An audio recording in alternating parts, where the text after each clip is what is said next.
We're starting. Okay, turn it on the sun. Okay. Shh, it's late already. So let's start. Okay, today we always do Koshering the kitchen and a brief introduction as we do every year. Ideally, people should try to avoid Koshering their homes for Pesach, because Koshering is always an issue. If you did it right, you didn't do it right. If you didn't do it right. What's unique about chametz versus all the other treif kosher stuff is treif and kosher is nullified 1 in 60. Meat and milk, if they mix up, is nullified 1 in 60. Chametz and Pesach is never nullified. 1 drop of chametz falls into 100 gallons of matzah ball soup, whatever. The whole thing becomes chametzik on Pesach. On Pesach it becomes completely chametzik. So therefore, chametz and Pesach is very strict, and therefore there's certain things which during the year people allow to kosher, but for Pesach you have to be stricter and not kosher them. The concept of koshering very briefly is when you cook in a pot, okay, so this, let's say you cook a brand new pot and you cook chicken soup in it. Why does it become fleshik? Because the soup, through the heat, becomes absorbed in the walls of the utensil. Now you're going to cook milchiks, dairy in it, so then the taste that's absorbed within the walls of the vessel are now going to come out, and then it's going to be mixed meat and milk together. Okay? So if you have a chametzik utensil, the walls, even though it's spotlessly clean, but the walls of the vessel absorb within it chametz, and therefore when you cook with it on Pesach, the chametz will come out into the food that you're cooking for Pesach. That's the concept of treif and kosher, chametz and Pesach. So therefore the concept of koshering is getting everything out from what's absorbed in the walls of the vessel. That's the concept of koshering. Koshering is to get everything out what's absorbed within the walls of the utensil. Now, sometimes you get it out by purging it in hot water, which is called hagala. Sometimes you have to blowtorch it, so to speak, just with direct fire, direct heat. The way it goes in is the way it goes out. Okay? That means technically what happens if I have a metal pot that I never used any hot chametz in it. It was never washed with hot chametz. It was never, whatever. I only used it for cold. Technically, you're allowed to put cold food, Pesach food in there, because it never absorbed within the walls of the utensils. So now you clean it out, so then it becomes like a brand new. You don't need to make it brand new because it never absorbed within the walls of the utensil. Is that only for? Or if, let's say, even year round, if this is a container and I put cold milk in it, and the milk stayed there for 24 hours, even if it's in the refrigerator, it doesn't matter. If it's there for 24 hours, even if it's cold, is considered cooked. So therefore, if I take a brand new pot and I put milk in there, I leave it there for 24 hours, the pot now becomes dairy because it's considered as if it was cooked because it was there for 24 hours. That's the halacha. So therefore, certain materials are kasherable, certain materials are not kasherable. What does it mean not kasherable? Some things absorb and they spit out when you kosher it. Therefore you can kosher it. It takes in and now you get it out. Sometimes you have utensils that absorb, but they don't, so to speak, spit it out. Some utensils spit it out a little bit at a time, but never completely. Like china, earthenware types of utensils. Those types of utensils will never, if it's earthenware, will never, so the expression is, it never spits it out completely. So therefore those are not kasherable. Something which is not cleanable 100% cannot be kashered, especially with the hot water process. We're going to discuss as we go along when you need the hot water process, when you need direct fire. But something which is not cleanable and you're going to kasher it with boiling hot water, hagala as it's called, you cannot kasher it for Pesach because you can't clean it. And again, Pesach is stricter than the rest of the year because even a drop of chametz is a problem. So therefore, just to give an example of that, you can have a knife, okay? Now a knife has, let's say, a wooden handle and metal blade. Now during the year, generally speaking, you can be lenient as long as you don't see any, because sometimes when you have a two-piece knife or any utensil which is two-piece, there's sometimes where the blade goes into the plastic or the wood, so then there might be a little bit space that you can get some crumbs in there. So year-round, we're not that afraid of it because, it's going to be nullified 1 in 60 anyway. So therefore, the minig is by Pesach, you don't kasher knives that have two pieces, or any cutlery that has two pieces. For Pesach, you don't kasher it at all because we're afraid that you really can't clean it out 100% in a way that is kasherable. Okay, so let's go through the various parts of the kitchen, and we'll discuss what needs to be kasher, what needs to be clean, what you can't kasher, what needs to be put away, and the various different things. So just to go with, try to go with some type of a system, okay? Now, for instance, there's a material like wood. Wood is kasherable. Technically, it's a material that spits out. But the problem is, if there's grooves in the wood, i.e. a cutting board, which is full of holes, that's impossible to clean. Inevitably, you're going to have a drop, even a small drop of chametz in there, and therefore it's not kasherable. But if you have a plain wooden bowl with no cracks, no grooves, no crevices, no nothing, and you want to kasher it, you can kasher it. In boiling hot water, because wood is a material that spits out. Stone, metal, for instance. Now, you have a lot of different types of countertops, okay?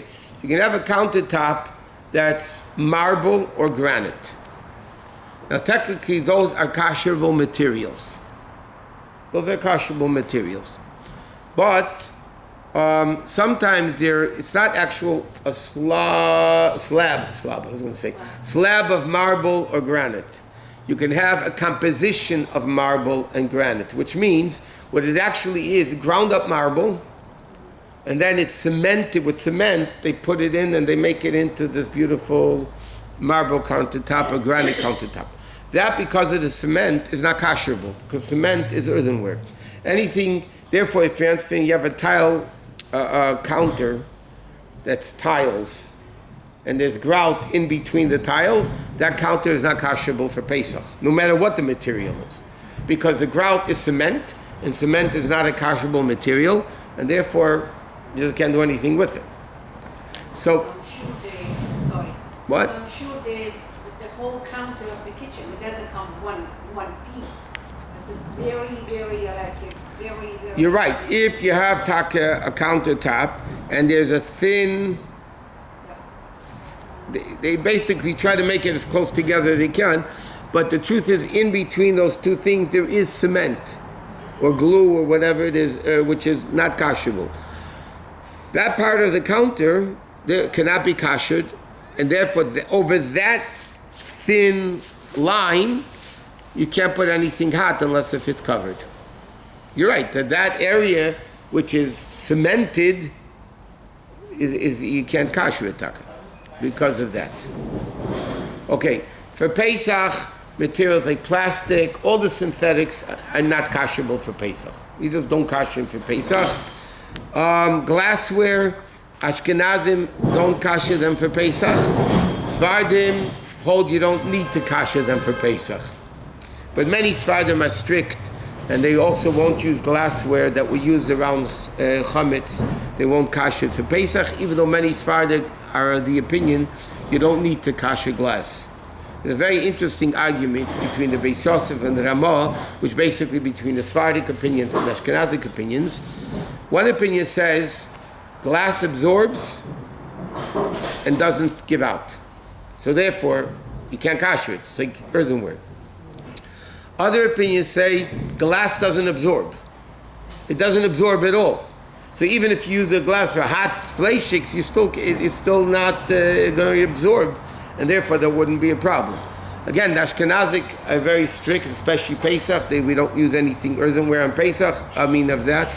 And the Sfardim are more lenient, but again, when it comes to Pesach, a lot of Sfardim are much stricter. Anything which is coated, like today, a lot of the frying pans, a lot of pots today are coated. Any pot that has any coating over it is not kosher for Pesach, and year-round also, by the way, but definitely not for Pesach. So anything which is coated is not kosherable for Pesach. If you buy a new one, by the way, even though it's coated, you could use it on Pesach. There's not a problem with it. But to kosher it, you can't kosher it. Anything which is not cleanable, like we said, is not kosherable. Therefore, seeds, strainers, grinders, because they're very intricate, like a cheese grinder, or whatever. Those things are not kosherable for Pesach because it's impossible to clean it out in such a way that there's mamish, absolutely nothing there. Okay, now, we said before, I'm just trying to get into the practical. Okay, I'm going to explain before we go further what Hagala does and what Libun does. Okay, we said there's there's really three types of koshering. One is what's called Hagala. Hagala in English is translated as the purging process. What's the purging process? You put it into boiling hot water, and we'll discuss soon how to do it, that it should be done correctly. You put it into boiling hot water, and then what happens is the stuff comes out that's absorbed in the utensil. That's one way of doing it. Another way of doing it is certain things, you could do what's called libun kal. Libun actually means whitening it. But libun actually means when you put direct fire on it. So there's libun kal and there's libun gomur. Libun gomur is when it becomes red hot. Red libun gomur means it becomes actually red hot. Libun kal is that you heat it enough that you take a straw or a thin piece of paper on the opposite side of it, it'll turn brown from the heat. That's called libun kal. Sometimes it says if it's so hot that if you touch it, you burn yourself, that's also good, depending how clean the utensil is. Okay, and then there's libun gomur, which means you completely boiling red hot. Okay, now we said before the way it goes in is the way it goes out. So let's say you have a pot. You cooked chicken soup in the pot, or chametz, whatever. We're talking about chametz now, right? You cook chametz in the pot. Now you want to kosher the pot for Pesach. And we said before, don't forget, it's best not to kosher anything. But let's say you need to kosher it. So number one, the pot cannot be used for 24 hours prior to the koshering. If you're koshering with the hot water process, and I'll explain why. It's very logical. It's not Kabbalah.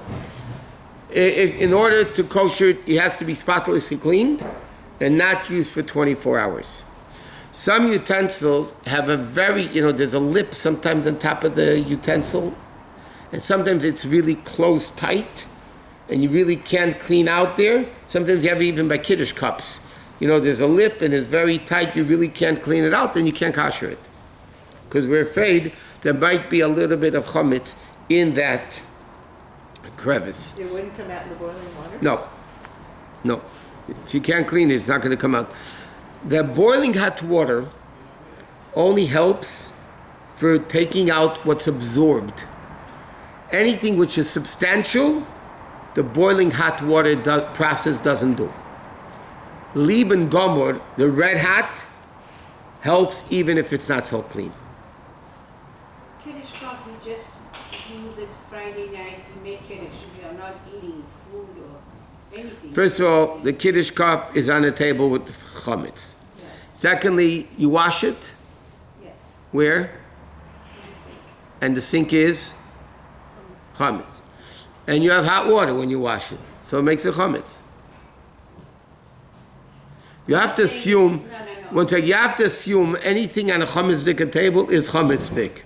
I'm not saying it's not chametz, but I'm saying it's not a spoon or fork So what? that you eat. So you still drink from it. That ring, how could it become how could bread or something goes to the rim of that? Because you don't know when you washed it in hot water what got in there. You'd be surprised where crumbs go.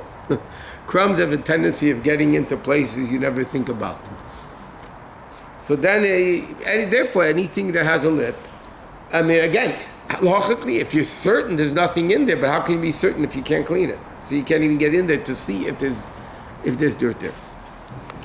Okay, let me explain a concept, and therefore it's very important to understand a lot of the dinim that apply over here. There's two ways of getting out the chametz. Okay, one way we said is what's called hagala. Okay, which means like this: there's chametz in the walls. Okay, you need to get it out. Correct? Now, the problem is when I get it out, it's chametz. Correct? Now, if it's going out, why isn't it going back in? Just think about it. The hot water takes it out, but there's hot water. Why isn't it going back into the walls of the utensil? What? Drain it out or drop it out? No, I'm saying when they put this into boiling hot water, right? Okay, here's the big pot that I'm koshering. It's not a good example. It's not going to fit all the way. Now I put this pot in there, right? So all the chametz that's in this wall is coming out. Now, if the water's hot, why isn't it going back in? So the answer is two things. Number one, and this is a very simple thing. You ever know when you talk you can't listen? The Gemara has an expression that when it spits out, it cannot swallow back in.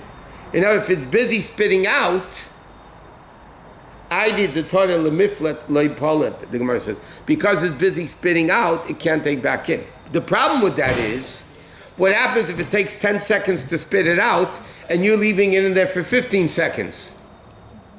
Then it's not spitting out anymore, so why isn't it going back in? Therefore, I'm talking the minig din, whatever, the halacha is like this. You want to kosher it, you have to wait 24 hours before you kosher it. What does 24 hours do?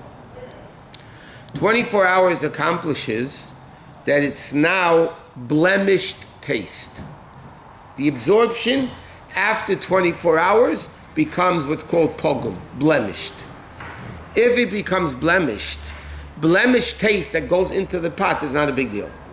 Because it's not real milchiks, it's not real chametz, it's not real meat. Because it's a blemished taste of meat. Right?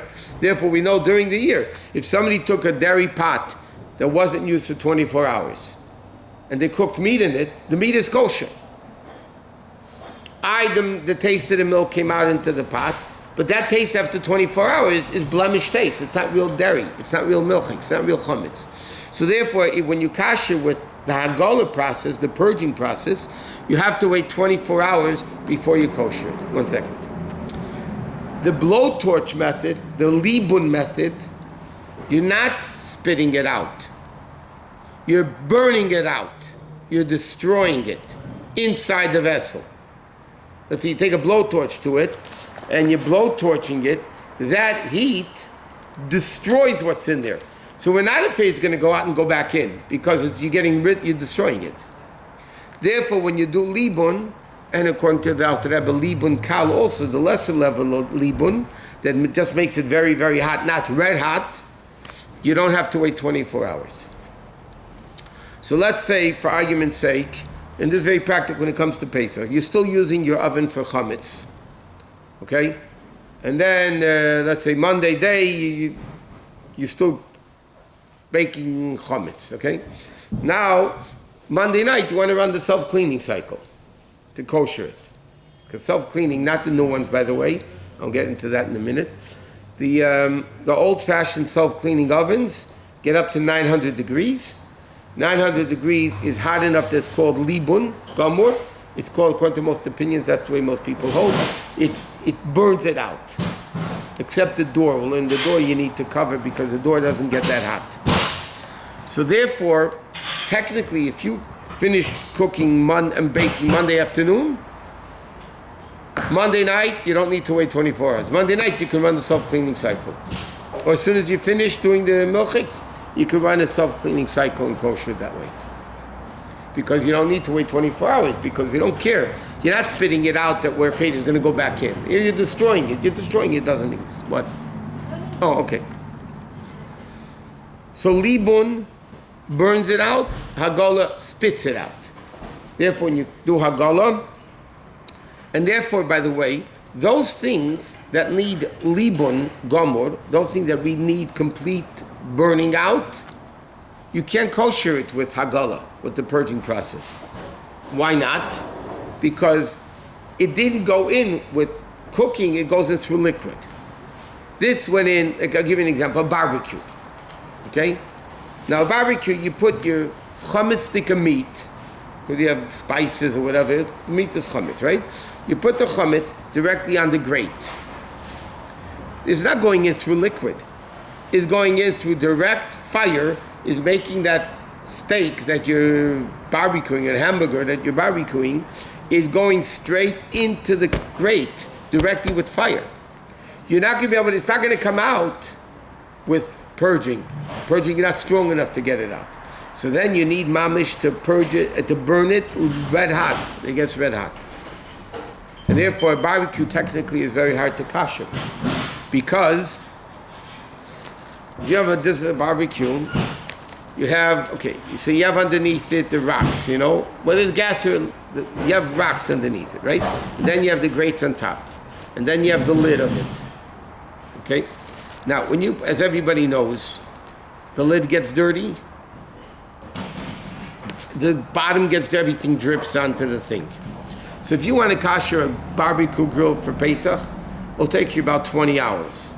You have to make the grates red hot, okay?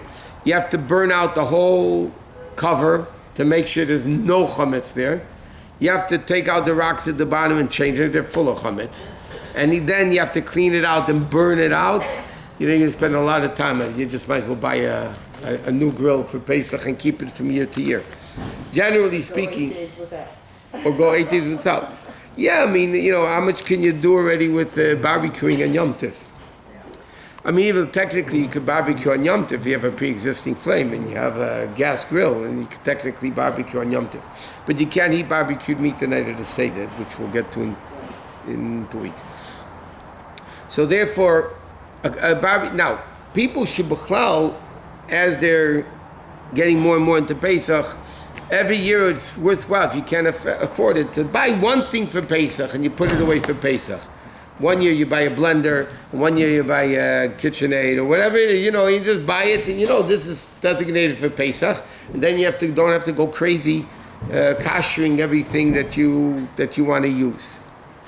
Okay, now, let's go through the kitchen now. And just go through the practical kitchen. We'll start with the simple stuff, and we'll go into the more difficult stuff. Okay, your tables and chairs that you ate chametz around the whole year, you basically have to clean out and you have to cover them.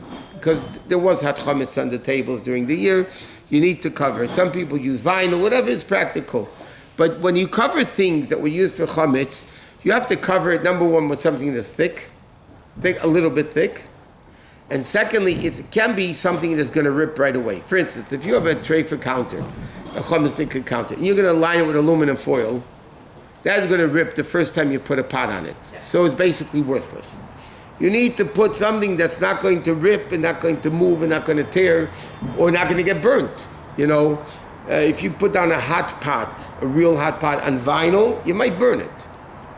You need something that's not going to, actually get ruined or something like that. So you need to clean out. Now some tables, especially depending how, if you have kids, you don't have kids, a lot of tables you can open up to put in an extra board. You'd be surprised. Look over there what's going on the roller. Especially if you have kids and you don't always cover your table, inevitably you're gonna have crumbs there. And those crumbs are chametz and they gotta be cleaned out. They just have to be cleaned out. There's no way you can't clean it out. And then you need to cover the table. Okay, with the covering, just a tablecloth again. A cloth tablecloth is not enough because if something spills on it, it goes through, so you don't have it. Kids' high chairs need to be cleaned. Ideally, if you can get another tray for Pesach, is preferable, or else the tray should be cleaned very well and then covered. It's not a really big problem because usually you don't put very hot stuff on a baby's high chair. But if you wash out the tray in a hot sink, then you do use hot water. So it would be. Now your pantries and your cabinets, right, that you're going to be using for Pesach. You have to cover it or not? What? High chair, yeah, you should cover it because again, you wash it in hot water and you don't know what goes on there. Now, your pantry, so if you're closing up your pantry, you don't have to do anything to it. You sell it with the chametz. But let's say you have where you keep your dishes, right? And now you want to take out the chametz dish, you're going to put it on your Pesach dishes. Halachically, all you have to do is wipe it down. There's no hot chametz there. The hot chametz never comes there. It's not even really that dirty, but who knows what went there. So you have to clean it out, and that's it. Same thing with refrigerators and freezers. Now, refrigerators and freezers are basically used only for cold. Bottom line. So therefore, halachically, they have to be thoroughly cleaned because you can't imagine in a refrigerator, in the cracks and the crevices, especially if you have like a freezer door that has the gasket, there's always tons of crumbs in there and dirt and filth, and that could be chametz, and you have to clean it out. Halachically, you don't have to line the refrigerator. In our circles, our customers, we do line the shelves of the refrigerator. And then you kill it. Huh? And then you kill it. No, you don't. With aluminum foil, they sell in the stores these, the plastic liners. They don't ruin it at all. They don't ruin the refrigerator freezer at all.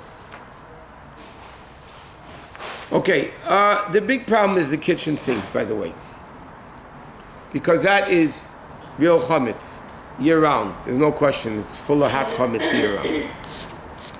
So if you have a porcelain sink, it's easy. You can't kosher it. So therefore, you just have to clean it out and make sure you have an insert or the whole sink is lined, that nothing in Pesach is going to be touching the walls of the sink.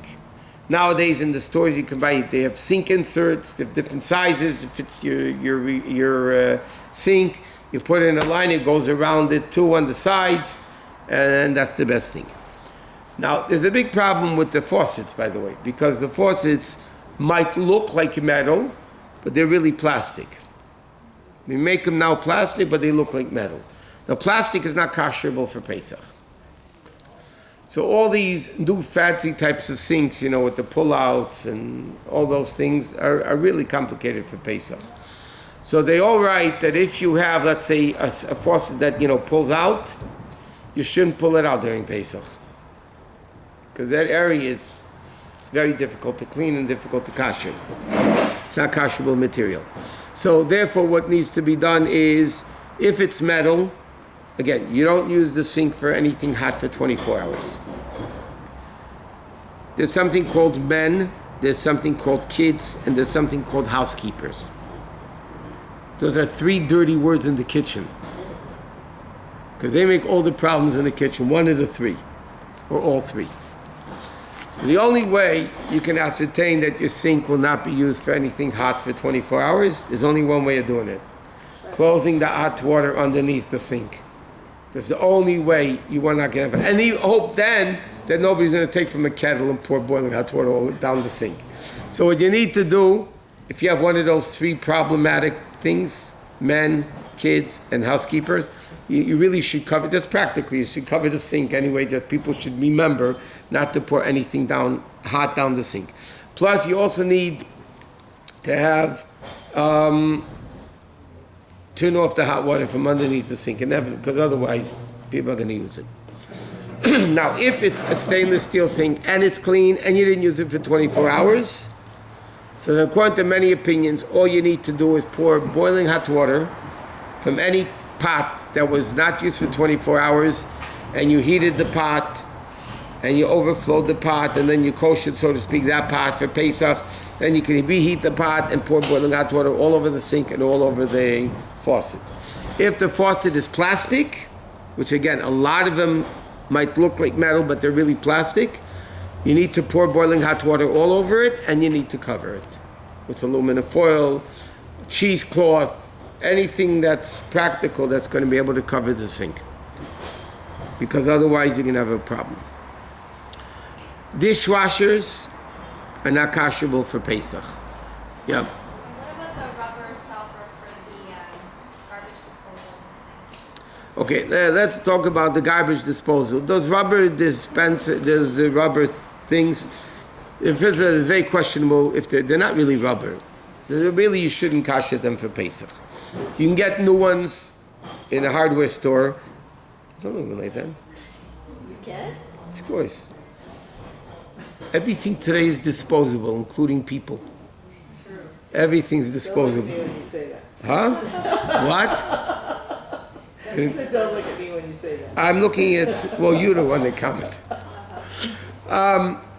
So, what people do, they'll get one and leave it every year for Pesach, put it away with the Pesach things, and then they'll take it out in the sink.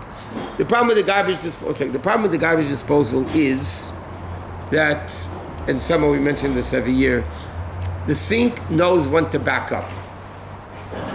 The sink seems to know when it's Pesach, and that's when the sink backs up into the house. So b'chlal, it's difficult to kosher a garbage disposal. First of all, even if you clean it out, but you can't really get down there, okay? Even if they tell you to put, the manufacturers tell you how do you clean out a garbage disposal, you put ice chips in and let it run with the ice chips, officially it cleans it out well. So what you need to do is pour boiling hot water all over all through the garbage disposal. And then the halachic thing is you don't use garbage disposal on Pesach, which means as follows. You don't put things down in the sink on Pesach. Potatoes, how they tell you not to, if you ever read the manuals that tell you about the garbage disposals, you shouldn't put things down there. If something happens to fall down there, but people put peels in there, it actually kills the garbage disposal. So b'chlal, especially by Pesach, people should be more careful and not to put things into the garbage disposal on Pesach. If things do when the sink is coming back up, and it feels like this. When the sink backs up, it's not a very big halachic problem because the water that's coming back up is not hot. It's never hot. It might be room temperature. It's not hot. That can pose a halachic problem. So it says, what I advise is like this. When let's say you have an insert in the sink, okay? And there's holes in the insert and the water goes down and everything, but the sink is backing up. And you need to use the disposal for it. I would suggest you take out the tub, okay? And you put some, not directly over it, you take even a piece of paper, something more stronger than that. And when you're about to turn on the garbage disposal, you do it a little bit at a time. You pour water on and then turn on the disposal, that nothing, if it backs up, it's going to hit this instead of the sink itself. And you just do it a few times, on, off, on and off, and then hopefully it's not going to spritz back, it's going to be a problem. Yeah? Is it okay to kosher the sink with a tea kettle? Yeah, if it's a tea kettle that, you're talking about a chametz stick tea kettle or Pesach stick tea kettle? So if chametz, it says you have to kosher it first. Now, how are you going to kasher a tea kettle? So you have to have one tea kettle you can fill up the tea kettle all the way to the top and boil it up. But how are you going to kasher the outside? So then, normally in a pot, what they tell you to do, if you heat up the pot, right, and then you put in a hot rock, so then it overflows and it goes all around the outside. But what do you do with a tea kettle? You can't do that. So unless if you take other hot water and pour it on the outside of the tea kettle, you're not talking about an electric tea kettle, right? Oh. You can immerse it in water, so that's, well, you can kasher everything else but the bottom part.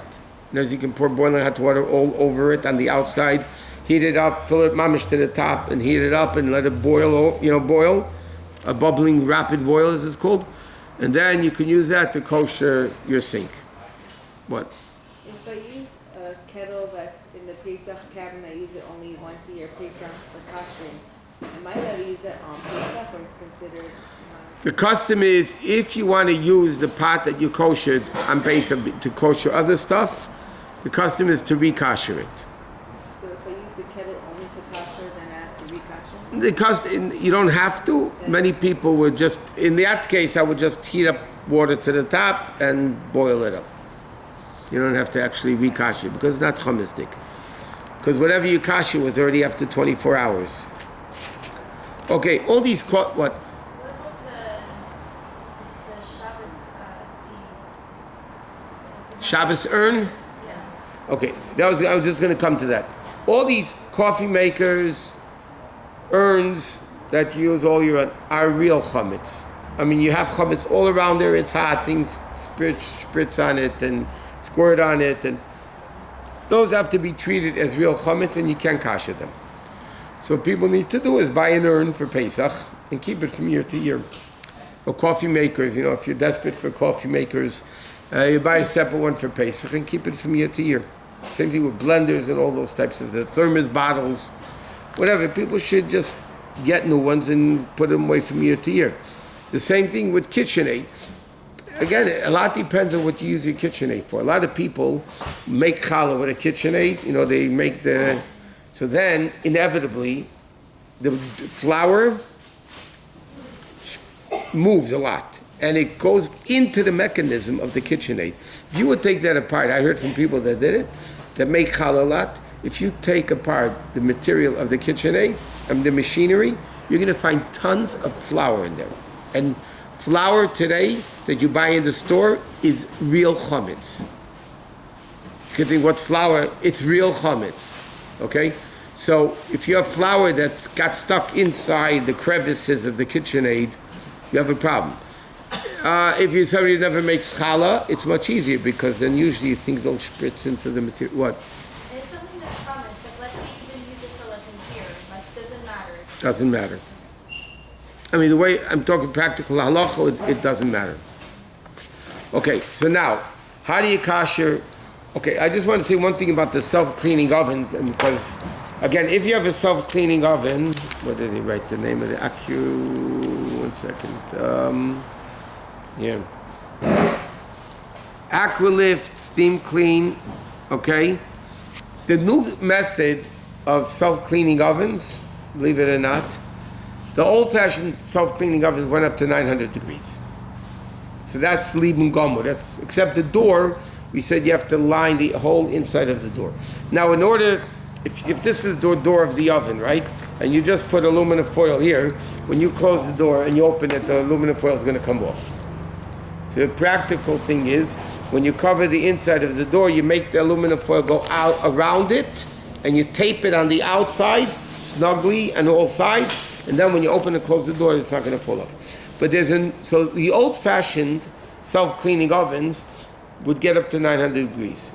The new by the way, you use self-cleaning cycle most of the time, it breaks, and you're not supposed to use it that often. They have a new style of self-cleaning oven. It's called Aqualift and similar names. It gets up to 250 degrees. That's it. You self-clean the oven with 200. The way it's chemically made, don't ask me how it works. It's chemically made in a way that it gets up to 250 degrees and it self-cleans the oven. Now that's good for self-cleaning, but koshering it doesn't do. because 250 is definitely not enough. 900 degrees is enough, but not 250. So if you have an Aculift or whatever the other types of similar things, then you can't kosher it as a self-cleaning oven. It has a din of a regular oven. Now, what do you do if you have a regular oven that's not self-clean? How do you kosher that for Pesach? So the best thing is, if you can get your racks into somebody's self-cleaning oven, you have a friend who's anyway self-cleaning their oven, and you give them your racks to put in, that's much better, because the racks is actually where the food lays on. If not, then again, there are opinions that hold that if the oven is spotlessly clean, and spotlessly clean in an oven is very, very difficult, because you know that if you have a gas oven, there's a tray at the bottom, you know? You take out that tray, you're going to see the dirt underneath there. That must be spotlessly clean before you kosher it. So you have to take out the shelf and you have to clean it out spotlessly well. Then, what I would suggest is, with the shelf out, then the fire is exposed now directly into the oven. Like this, the fire, not by broil, but is usually at the bottom. Okay? So then it's blocked by this shelf. But if you take out the shelf, then the fire becomes exposed directly into the oven. It gets hotter. So so you take out the shelf, if it's a gas stove, and then you let it go for an hour and broil on the highest, and then you put it back in and let it go for another half an hour. What? So the oven has like a tray. I should take it off when I self-clean? No, not self-clean. I'm talking if you don't self-clean. Oh, so If you have a regular oven that's not self-cleaning, sorry. no, then you do that. So they say what you do is, if you don't have a self-cleaning oven, some poskim hold that if you turn it on to the highest, which is broil for 550 for an hour, then you're okay. But I would suggest, if that's what you're doing, make sure, I would suggest two things. Number one, line the shelves, the racks of the oven with aluminum foil if you can, heavy-duty aluminum foil, a few layers maybe that shouldn't rip. And be careful that it doesn't touch the walls of the vessel. The pans you're putting in to bake in the oven, don't touch the walls of the oven, because the walls of the oven were not really koshered properly with complete burning out. Microwave, okay, let's go to the stove top. So if you have a self-cleaning oven and you're going to use self-cleaning, you take the grates from on top, again, the gas, right? Take the grates from on top, put it into the self-cleaning oven, because then it kashers the grates also 100%. If not, the best thing is what people do, by the way, they buy grates. You can get from the manufacturer grates, and it saves a lot of time. And you use it for Pesach, and you put them away for next Pesach, and then you don't have to go crazy kashering the grates. What? And you don't have to clean those either. If what? The grates, you're putting the grates in the self-cleanup. If you're putting in self-cleaning oven, you don't have to do anything. The self-cleaning oven cleans it. It might discolor it a little bit, and therefore the company tells you not to do it, but it doesn't ruin it. It just may be slight. It depends how often you do it also. If you do it once a year, it's not really going to be a problem. They tell you not to put the racks in. If you have an electric stove top, with coils, then coils, you turn it on. I don't mean the glass tops.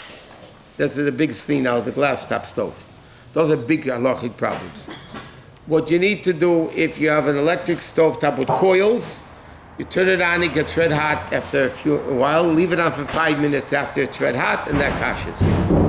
Now the stove top, which is the area between the burners, that needs to be cleaned and covered with a few layers of heavy-duty aluminum foil, because it's going to rip, and those stove tops, unless if it's metal, most stove tops are painted and not metal.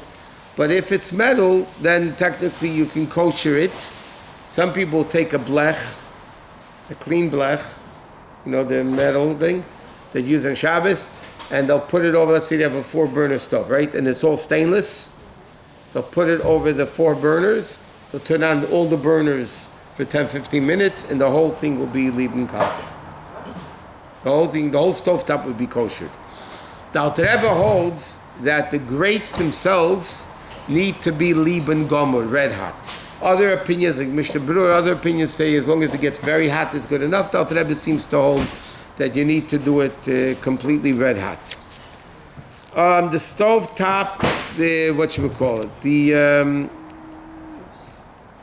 corning, does what do you call it? The glass tops. Okay, here they say you have to clean it thoroughly. Mamish, not used for 24 hours. Then you turn out maximum temperature for 30 minutes. Yeah, but the problem is you have to cover the areas with foil. In other words, like this. The glass stovetops, okay, the fire is here, right? It's covered with glass, but the fire comes out here.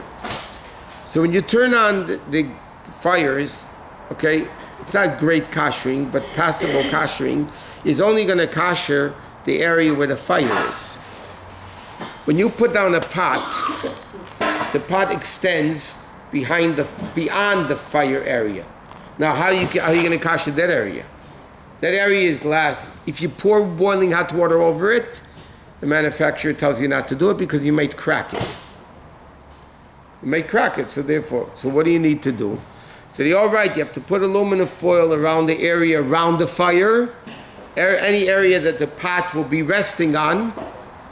You should cover that with aluminum foil, the area beyond the fire. Okay, and cover that with aluminum foil that when you put down the pot, it's not actually touching the stovetop. It's not the best way, by the way, of koshering it. Okay, microwaves cannot be koshered for Pesach. That's it. What about during the...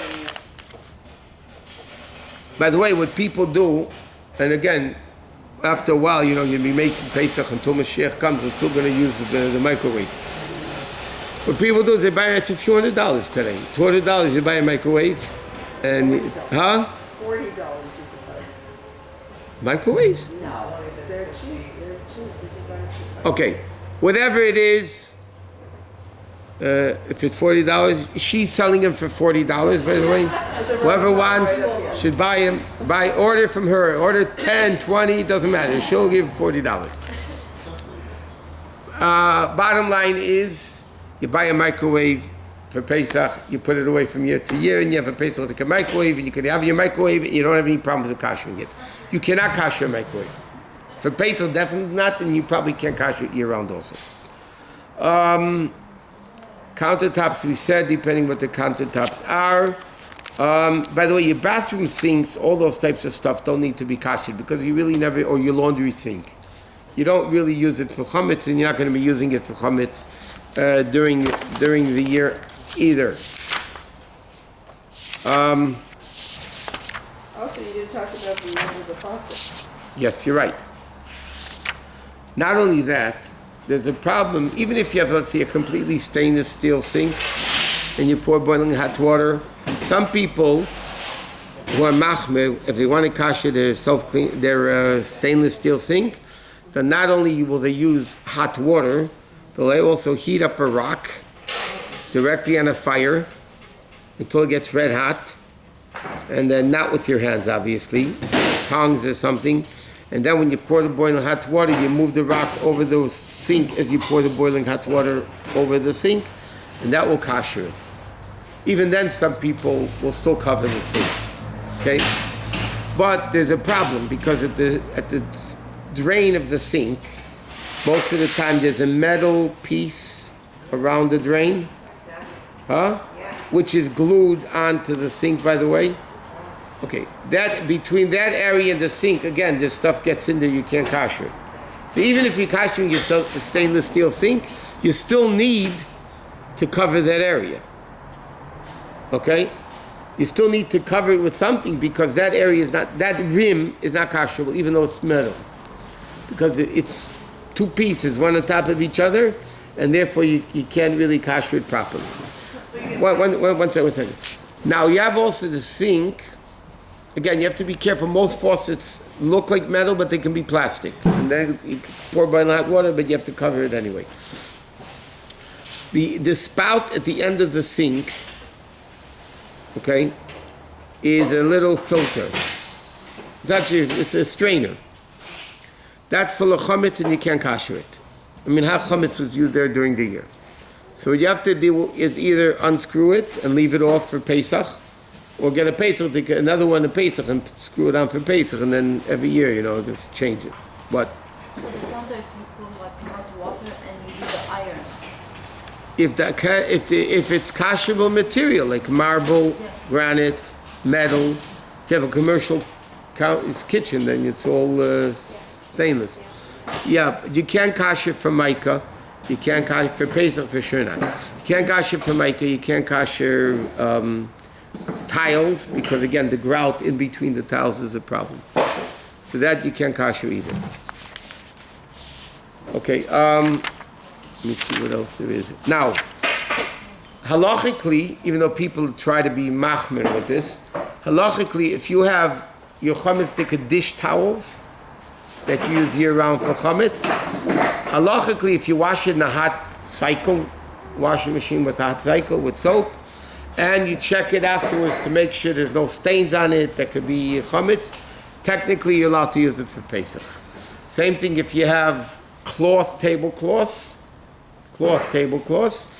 if you launder them or you wash them, and again, in a hot water cycle, and you see, just make sure there's no stains or anything like that. No stains that don't come off. If it stains that don't come off, it's not a problem. It's not a problem. And a lot of people anyway put plastic over the tablecloth, so then for sure it's not a problem. When you're putting plastic over the paper over the tablecloth, it's not a problem. Now the same thing, by the way, your Shabbos candle holder tray. Now yes, you only use it for candles, but the bottom line is it's on a chametz sticker table a whole year. You do wash it in a chametz sticker sink. So even though on Pesach you're not planning to use it except for the licht, for the candles, but what a lot of people do, they will not put it directly on the table. They won't put the tray directly on the table. They will put something underneath the tray, that the tray, which was on the chametz sticker table all year, is not actually touching the table. The candle labber themselves, the leichter, the candle holders themselves is not a problem. Just clean them off well, and that's no problem. Now, what happens if you want to kosher cutlery for Pesach or a kiddush cup for Pesach? Again, it's best not to kosher them, but if somebody has to kosher them, what you have to do is like this. You take, again, those things that you're koshering cannot be used for 24 hours. You're not blowtorching your kiddush cup, okay? That's a given. Hope not. I mean, it's good for somebody to sell silver. If you have, let's say, I want to use this bowl to kasher. Okay, so let's say it's a steel, stainless, and metal, whatever. And I want to kasher it for Pesach. So I want to use it to kasher other things for Pesach. Okay? So first I need to make this kosher for Pesach. So therefore it has to be clean, not used for 24 hours. Then, if this is a pot, I can put it on the fire, heat up, fill it up to the top with water, bring it to a bubbling boil, throw something into the water that the water will go over, and then you kasher that pot to kasher the other pots. So let's say so now this pot became kosher for Pesach to kosher things with. So you fill it up, let's say 3/4. You bring it to a bubbling boil, a rapid boil, and let's say this is the thing I'm koshering. Okay? So I drop it in to the boiling hot water. Now a lot of times when you put something into boiling hot water, it cools down the water. It stops bubbling. You have to wait for the water to rebubble. Otherwise it's not hot enough to kosher. So then you put the stuff in the water, you leave it there for about 10 seconds, and then with tongs or something you take it out, and then you rinse it under cold water. Why do you rinse it under cold water? Because we don't want the stuff that came out to go back in. Even though halacha says you really don't have to wash it in cold water, but they say minhag Yisrael Torah, it's a Jewish custom and tradition. That's what you do. So you wash it under cold water in the sink that's got the... Yeah, but you're holding it in your hand, it's not a and problem. on the faucet. But it's cold water, it doesn't matter. Doesn't matter. No. What? So last year that Jacob people were koshering their cup. I wanted to exactly go to that now and mention it. There's a few places in the city that before Pesach, you have to find it, usually do it like the Sunday or so before Pesach. The one on La Brea does it, and there's Beth Jacob does it. They have these massive pots with people that know halach a little bit, standing there. The best thing is things that you want to kasher like that, bring it there and let them kosher it for you, because they have the utensils, they have the equipment, they have the know-how. So let them kosher it for you. It's so much easier than doing it yourself. They have wood torches there too. Yeah. What? But they didn't put it under cold water after. I told them. I said halachically you don't. I told you. In Shulchan Aruch it says the minig is to do it, and even though technically you won't have to, but it says minig Yisrael Teirehi, and the Alter Rebbe says you should do it. But that doesn't mean if you didn't do it, the koshering is not valid. The koshering is valid even if you didn't put cold water on it. Now, what happens if you have something that's too big to fit into the pan? Okay? And that's why these places have these massive pots, everything will fit in them. Now, let's say this, it's a funny example, but let's say this is too big to go into here. So I'm bringing this to a bubbling boil, and then I can't fit this in all at the same time. So unlike toveling dishes in a mikveh, where you have to do the whole thing at one time, kashering, if you have no choice, it's not preferable, you can do half at a time. So you stick half the pot into the water, approximately where you did it to, and then leave it in there for 10 seconds, take it out, rinse it under cold water, and then do the second side. So then you could kasher part at a time. But you don't have to kosher. It's not that you immerse it in the mikveh, you need to do the whole thing at one time. Otherwise, you don't have to do it exactly at one time. Okay, that's basically, in a nutshell, koshering. Anybody have questions? Yeah. If, let's say, Chol Hamoed, you go away with your family, are you allowed to kosher on Pesach? Like, if you only rent a place on Chol Hamoed? You cannot kosher on Pesach or even Erev Pesach anything that needs hagala, purging. But if you're going to go, let's say, for argument's sake, you're going to go to a hotel in the middle of Pesach, and they have a self-cleaning oven. Libun, you could do during Pesach. Because, again, hagala is spitting it out. There's chametz in there what's spitting out, and Pesach is very, very strict. So you can't kosher then. But when you burn it out, then it doesn't matter. It's not there. So you can do libun during Pesach. If you come to a new place that's not yours and you want a blowtorch or... you bring your own kalim and you put towels and foil, do you have to kosher? If you put layers of towels... And over what? On the fire? the counter in the kitchen. No, if the counter is covered, you don't have to kosher it. If it's covered, you don't have to kosher it. Because again, it's not going out from the countertop into the thing. Yeah, people that go away Chol Hamoed Pesach, again, with libun, they could kosher the place. With hagala, you can't do any koshering after Erev Pesach. So enough when you're going away, so the counter tables or whatever, The counters, as long as you cover it with towels or something, you have to be careful. If you go to a hotel, a lot of times they have whiskey, stuff in the fridge that if you take it, you purchase it, and you know what I'm talking about? So that, it's not your chametz, but you should cover it with something, just to remind yourself not to come to use it or to touch it. A minibar, yeah. What? The door of the oven, you said you can't kosher and you should cover it with foil, but it's inevitable, even if you soak for 4 hours or 5 hours. That's what I'm saying. If you self-clean it, you don't have to sit there clean it for 4 hours. No, I'm saying my oven is self-clean, but it's inevitable that there'll be a crumb on the rubber place where the hand... So that's what I'm saying. After self-cleaning, if you just cover the door, it's good enough. But you can't put foil on the rubber piece then. Yes, you could. I have to show you a picture for next class. You could do it. People do it. Inside. Yeah, you just cover the whole thing. What? Cover the whole thing so it overflows to the Right. outside. I'm saying And then you could Outside open... on the outside. Inside the oven. I know inside the oven. You can still do... I know.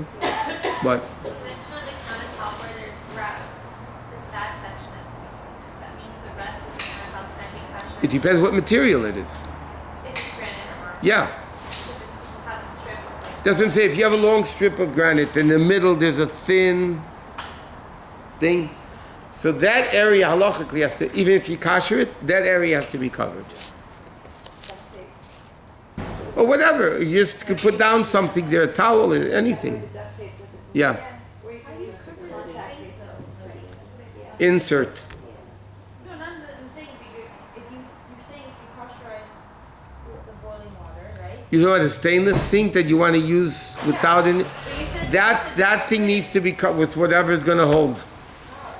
You could put a Rubbermaid thing and just cut it out a little bit that it should fit that. Every single year when I put foil, my oven temperature doesn't reach more than 200 because I put too much foil. On the door? Yeah. What do you have to put too much foil on the door for? To cover so you don't, because the glass you could see things. You don't have to, doesn't matter what you see. It's not, you don't have to cover it. To buy the, But can I take something like, duty aluminum foil, not.